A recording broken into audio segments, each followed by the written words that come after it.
Super Hey, Soaker my Puppy smiles. Cushion with Super. Watching.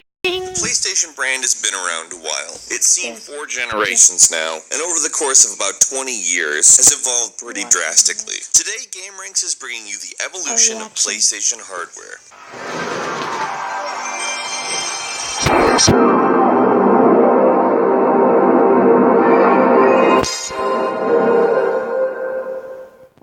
On September 9th, 1995, the North American market got the PlayStation. It was actually almost a year after Japan got it. Everybody who played console games at that point, which was a lot of people, had been looking at pictures of stuff that was playing on this thing for a year. It still had the benefit of having the jump on Nintendo's console, which came in 1996. And frankly, the competition with the Sega Saturn wasn't really that big. Part of that was though Sega Saturn's hardware was very flexible, it was incredibly difficult to develop for. PlayStation, on the other hand, had a focus. They wanted to make 3D games, and they wanted to make them before Nintendo. Hey, plumber boy, mustache man, your worst nightmare has arrived. Pack up your stuff. I got a little surprise for you here. Check it out. What do you think about that? You got real-time, 3D, lush organic environments. How's that make you feel, buddy? Feel a little like your days are numbered? It had a 1-core 33.87 megahertz CPU, 1 megabyte of video RAM, which was pretty high for the time, and 2 megabyte system RAM. Again, high for the time. Now that sounds bare bones, and if you put together something today with those kinds of specs, you wouldn't even try to do anything with it. It would probably be for a class or something. But at the time, for a game console, this was a pretty big deal. Now you have to remember, a game console didn't have to do much other than play games at the time. It didn't need a flashy GUI, it didn't need to run any apps whatsoever, voice recognition was not a thing, and like I said, you just needed to be able to play games. So if you really list off those specs and say, was it able to do what it needed to do at the time? Absolutely. Sony beat everyone to 3D. Sega had 3D on the 32X and on the Sega Saturn, but neither really caught on. PlayStation did 3D in a manner that people actually bought. It had 2 controller ports, you know, for wires, because wireless controllers at that point were all infrared and terrible. It output RCA composite video, which is basically standard video, was the same thing that your VCR put out, because you had a VCR at this point. And same with audio, RCA. It was not the first console to use CDs. The Sega CD add-on a couple years earlier has that distinction, although everyone hated it. The Saturn actually also had come out months prior to the PlayStation, and also used CDs. However, PlayStation did do something that was very distinct and made their CDs black. There wasn't really a reason the discs were black. It's essentially to differentiate, both from the Sega Saturn and from PC gaming. It was also a physical copy protection. If somebody handed you a PlayStation game on a regular CD, you were like, this isn't the real game. There was also no internal storage whatsoever, instead just a 128 kilobyte, yes that's kilobyte, memory card. Now these specs seem weak as all hell compared to what you're used to nowadays, but the fact of the matter is that nothing like this had really been out prior to this, and it brought 3D games to the mainstream before the Nintendo 64 did. PlayStation 2. On October 26th in the year 2000, PlayStation 2 was released, at least in North America. In Japan, it had launched only a few months earlier in March. However, that was a much smaller disparity between Japanese and English releases than the PlayStation 1. The PlayStation 2's CPU, dubbed the Emotion Engine, is 294.91 MHz at launch. Later models had 299 MHz. But 6 megahertz really isn't that big of a difference. At launch, that CPU was almost 9 times faster than the PlayStation CPU, which is a huge jump. It still only had 1 core though. The GPU clocked in at 147.46 megahertz, which shifted all the graphical processing off of the CPU and onto a dedicated chip. It had 4 megabytes of video RAM and 32 megabytes of system RAM. It was also the first game console to have USB ports, 2 of them to be exact. The USB ports weren't used for the controllers, but rather for peripherals like the iToy camera, which was a pretty cool thing for its time, and was definitely a precursor towards Microsoft's Kinect technology. The controllers were still wired, but now had thumbsticks. Analog sticks were kind of a big deal after the Nintendo 64, and it was important to be able to natively support that for further 3D games. It also came with 2 motors for rumble support, and people generally really liked the controller.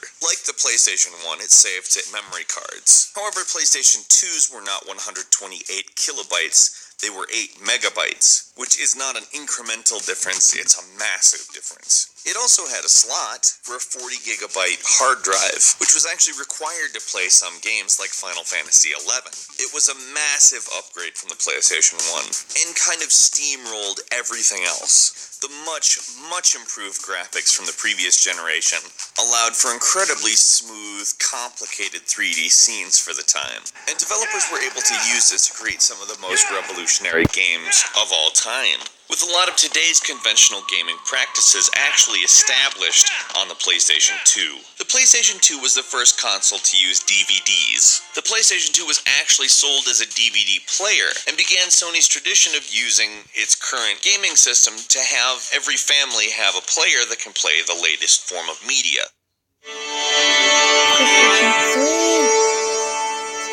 On November 17th, 2006, the PlayStation 3 came out. It was actually only 6 days after it came out in Japan, which bravo. Getting right to it, there's a huge difference between PlayStation 2 and PlayStation 3. The CPU was a 3.2 gigahertz chip dubbed the Cell Broadband Engine. This is obviously a pretty powerful CPU compared to previous generations. It was more than 10 times as powerful as the PlayStation 2, and roughly 96 times as powerful as the first PlayStation. It was also the first PlayStation to have a multi-core processor, 7 of them to be exact. The GPU was a 550 MHz NVIDIA processor dubbed the RSX Reality Synthesizer. It's based on NVIDIA's G70 and features 256 megabytes of video memory, which is also the same amount of system RAM that the PlayStation 3 has. Something in my head. Whereas both the PlayStation 1 and the PlayStation 2 used specifically wired controllers, PlayStation 3 used wireless controllers. How? By Bluetooth. The controller itself wasn't very much different than the previous generation's controller. It was a little sturdier and a little nicer, but not terribly different. It still had 2 vibration motors, for instance, same button layout, same shape, but now had a rechargeable battery in it and could be plugged into the console via USB instead of a proprietary plug. Where the PlayStation 2 didn't really have a lot of output capabilities beyond the original PlayStation, PlayStation 3 was a massive change. Not only could you output to RCA composite, you could also output to component and HDMI, because the PlayStation 3 is the first PlayStation to allow HD video. Whereas all games were either 480i or 480p in the past, it was now possible to create games at 720p, 1080i, and 1080p. As you know, this is obviously a very big deal.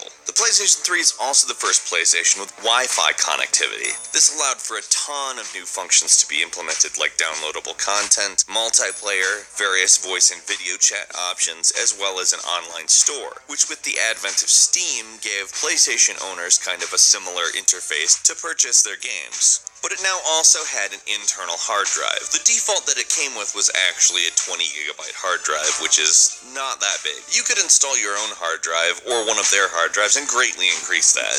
Games got so much better, graphically speaking. Like the PlayStation 2 before it, the PlayStation 3 also introduced a new form of optical media. Sony's Blu-ray, a format they actually pioneered themselves, was included in the PlayStation 3.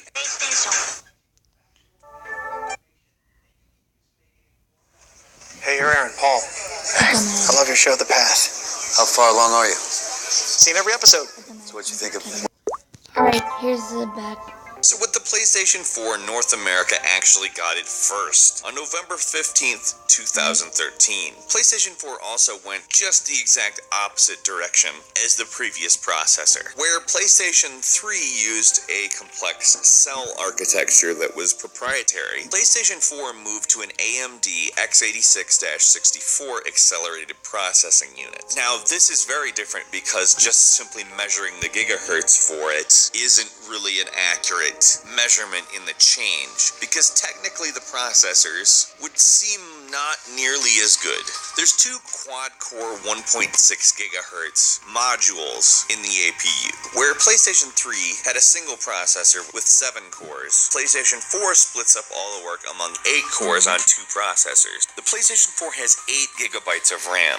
This is 16 times the amount of RAM found in the PS3. It also includes some secondary chips, which are less powerful but handle tasks associated with downloading, uploading, and social components, so they can be handled in the background while somebody's playing a game or the unit is in sleep mode. Therefore, the PlayStation 4 can actually handle recording its own video output for uploading and sharing or using for various things. The GPU is actually built on AMD's Radeon GCN architecture and actually consists of 18 CUs, or compute units, for a total of 1,152 cores, because there are 64 cores per CU. AMD is a founding member of the HSA Foundation, and Sony is a contributor, so the PlayStation 4 actually supports several of the features promoted by the Heterogeneous System Architecture standard, like HUMA, or Heterogeneous Uniform Memory Access, meaning the system memory is not partitioned, and though a portion of the 8 gigabytes of RAM is available to the GPU, it's unified, and since the memory in the PlayStation 4 is GDDR5, it's capable of running extremely high clock frequencies and maxes out at 2.75 gigahertz. The controller is again a wireless rechargeable, but has been considerably redesigned. The PlayStation 4 controller is the best version of the PlayStation controller. It's comfortable, it's responsive, it's the perfect weight. It now also has a port that allows you to use a headset and mic with it, which is great for multiplayer gaming. The controller again connects with Bluetooth, but now actually has an LED on the front of the controller that, if you use the PlayStation camera, can be used as a motion control device, which in my opinion is considerably less silly than a stick with a ball at the end. We won't talk about that. The PlayStation 4 is capable of all of the standard video formats 2160p, which is known as 4K to most people. Now, will it ever run a game in 4K? Probably not, but it can play videos and view pictures at an extremely high resolution. It continues the usage of Blu-ray that the PlayStation 3 had, but has placed a lot more emphasis on the online store, the PlayStation Network, in having a much larger hard drive, and relying on the idea that most people have a better internet connection now as well. The PlayStation 4 is much closer to a PC than any previous PlayStation, which gives a lot more flexibility to programmers, knowing that the architecture itself is pretty similar to what people program on. Obviously, the hardware is significantly more powerful now than it was in 1995. We've seen some really cool improvements and a total change in how we even put together a video game console. Because of this, we're seeing games continue to evolve, both graphically and specifically in scope. Thanks to the strides in hardware, we're now able to see games that literally cover hundreds of square miles of territory. It's extremely exciting and a whole lot of fun just to think about what the next increment of the PlayStation is going to be. Is it even going to be a traditional video game console? It could be something completely different. So don't forget to leave a comment and click the like button. It helps us a ton. Also, Alright, we don't need to watch that part. Bye everyone, smile up.